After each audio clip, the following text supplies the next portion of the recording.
చాలా అన్ఫేర్ అన్న రాత్రి 3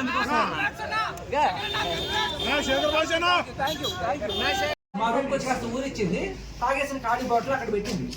అది ఏం చేసుకుంటారు నేనేం చేశాను, ఆ ఖాళీ బాటిల్ పట్టుకెళ్ళి దాంట్లో నీళ్లు పోసి దాంట్లో పసుపు వేసి కొంచెం కారం వేసి కరెక్ట్గా పల్పి ఆరెంజ్ కలర్లో తయారు చేశాను. ఆ బాటిల్ చేసుకొని నేను జేబులో పెట్టుకొని అటు ఇటు తిరుగుతున్నాను.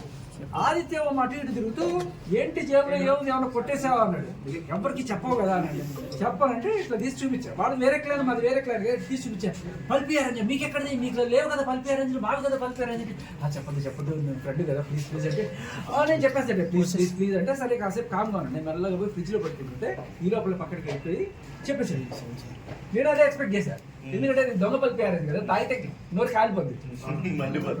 సో చెప్పేస్తే ఈ లోపల నిఖిలు వీళ్ళందరూ వచ్చేసి అని చెప్పేసి తీసేసి ఓపెన్ చేస్తే తీరా చూస్తే అది పసుపు నీళ్ళు, పసుపు కారం నీళ్ళు. సో కనీసం అంటే ఇది ఒక ప్రాంక్, ఈ దొంగతనం కూడా చెప్పాలంటే ఒక ప్రాంక్ ఇది కనీసం కంటెంట్ గా కూడా బయటకు రాలేదే అని చెప్పి నేను మొత్తం ఎతికా. బయటకు వచ్చిన తర్వాత ఇకపోతే కొన్ని వందల జోకులు ఆన్ ద స్పాట్ తప్ప పడేవి. ఇవన్నీ ఏమైపోయాయి, ఎవరన్నా నా మీద పగబట్టారా అనిపించింది నాకు. లేకపోతే బిగ్ బాస్ హౌస్ లో ఎవరైతే గెలవాలనుకుంటున్నారు, ఎవరు సేఫ్ గేమ్ ఆడుతున్నారు ఒకసారి చెప్పండి. అదే అంటున్నా. ఇంకొకటి ఏంటంటే, ఒకటి ఏదో రకంగా ఒక ఎంటర్టైన్మెంట్ దొరుకుతుంది జనాలకి. గెలుపు ఓటమి పక్కన పెడితే ఆ చూసే కాస్త టైంలో జనాలు అవి కట్ చేయడం వల్ల ఎవరికి అడ్వాంటేజ్ వస్తుంది అంటే ఒక వర్గానికి ఫేవర్ గా కాదు, వాళ్ళు వర్క్ చేసేది టీఆర్పీలు జనాల కోసం కదా. సో దాని వల్ల ఏ రకమైన లాభం ఉండదు కదా బిగ్ బాస్ కి. సో మరి ఏ రకంగా ఏదైనా టెక్నికల్ ఫాల్ట్ వచ్చి మిస్ అయిందా?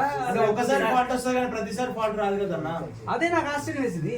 ఇంత మంచి ఇలాంటివి చాలా ఉన్నాయి. చిలిపి ఈవెంట్లు ఈ వారం జరిగినవి ఎక్కడ కనబడకపోగా లాస్ట్ అంటే చూపించకపోతే ఏమవుతుంది, జనాలు మీరు పార్టిసిపేట్ చేయలేదు అని అనుకుంటారు కదా. ఓటింగ్ శాతం కూడా తగ్గడానికి అదే కారణం. లేకపోతే ఇప్పుడు అతను ఏదో ఆరెంజ్ తీసుకెళ్లి ఇక్కడ దాచిపెట్టాడు, ఈ పసుపు తీసుకెళ్లి ఇక్కడ దాచిపెట్టాడు, ఈ ఉప్పు తీసుకెళ్లి అక్కడ దాచిపెట్టాడు, ఇది బాగుంటుంది.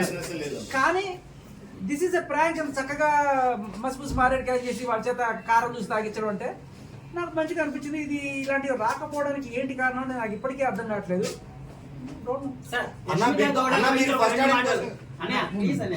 యష్మిక గౌడ నుంచి చెప్పండి సార్, గేమ్ ఎలా అనిపిస్తుంది? యష్మి దగ్గర నుంచి చూసా కాబట్టి, రూమ్మేట్ కాబట్టి యష్మి ప్రేరణ వీళ్ళిద్దరు కూడా ఒకే టైప్ ఆఫ్ ఇది ఉంటుంది. కాకపోతే ప్రేరణ కొంచెం తొందరగా బయటపడిపోతుంటుంది. యష్మి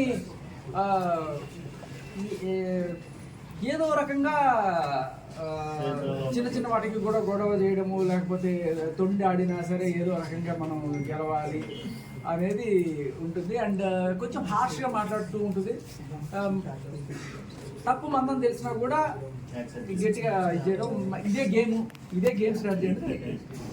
అంటే తప్పు నీది, నువ్వేమో అవతల వాడిని అరుస్తావు, మనం ఏదో రకంగా గెలవాలి. నాకు అర్థం కాకపోయింది, ఓహో ఇలాగే ఆడాలా బిగ్ బాస్ అని నేను అన్ని ఆవిడ చూసినంత డెప్త్ గా చూడలేదు.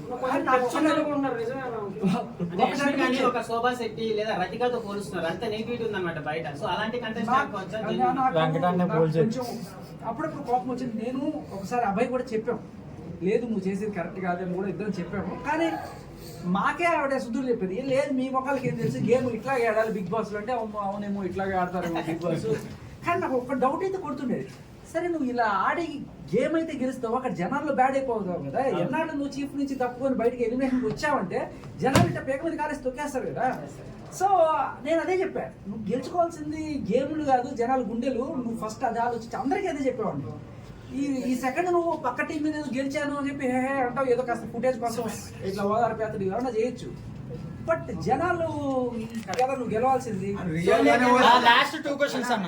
సోనియా గేమ్ ఎలా ఉంటుందని చెప్పండి. సోనియా ఎప్పుడు కూడా చాలా డల్గా ఉంటుంది. ఎప్పుడు ఒక బెడ్లో